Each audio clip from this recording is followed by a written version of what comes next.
নমস্কাৰ এই মুহূৰ্তত আহি পৰিছে ৰাজ্যবাসীৰ কাৰণে এটা বিগ ব্ৰেকিং নিউজ আজি 7 জুলাই আৰু এনে ধৰণৰ খবৰবোৰ প্ৰতিদিনে চাবৰ কাৰণে চেনেলটো সাবস্ক্ৰাইব কৰিবলৈ নাপাহৰিব এই মুহূৰ্তত জনাই আছো ৰাজ্যবাসীৰ কাৰণে এটা ডাঙৰ খবৰ অসমৰ বান পৰিস্থিতিৰ মোকাবিলা কৰিবলৈ কেন্দ্ৰীয় চৰকাৰৰ তৰফৰ পৰা 324 কোটি টকা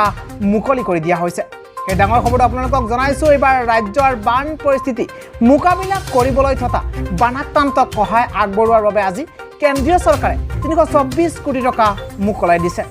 কেন্দ্ৰীয় চৰকাৰে বছৰটোৰ পুঁজিৰ দ্বিতীয়টো অংশ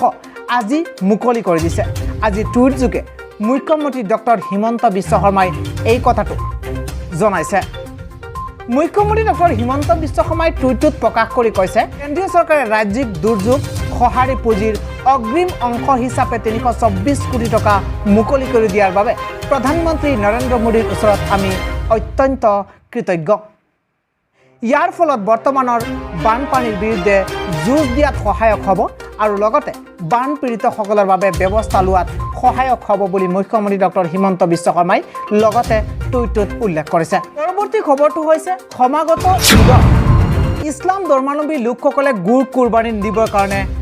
মন্তব্য কৰিছিল আৰু তাৰ পিছতে এতিয়া ৰাজ্যৰ ইছলাম ধৰ্মাৱলম্বী লোকসকলে মৌলানা বদৰুদ্দিন আজমলক উভতি ধৰি কেইটামান মন্তব্য কৰিছে ইছলাম ধৰ্মাৱলম্বী লোকসকলে বদৰুদ্দিন আজমলক মন্তব্য কৰিছে কৈছে আমাৰ ইয়াত উট দুম্বা পোৱা নাযায় দৰিদ্ৰ মানুহে গৰুকেই কুৰবানী দিব এই ডাঙৰ খবৰ আপোনালোকক জনাইছো 1400 বছৰ ধৰি মুছলমান ধৰ্মত গৰুৰ কুৰবানী চলি আহিছে আৰু চলি থাকিব এনে ধৰণৰ মন্তব্য কৰিছে ইছলাম ধৰ্মাৱলম্বী লোকসকলে মৌলানা বদৰুদ্দিন আজমলক আমি আমাৰ ধৰ্মৰ উৎসৱ পালন কৰিছো আৰু পালন কৰিম বুলি কৈছে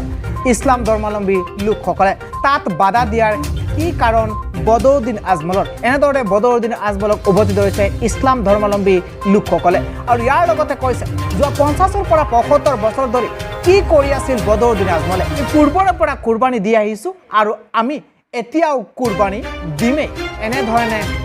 মৌলানা বদৰুদ্দিন আজমলক উভতি ধৰিছে এবাৰ ইছলাম ধৰ্মাৱলম্বী লোকসকলে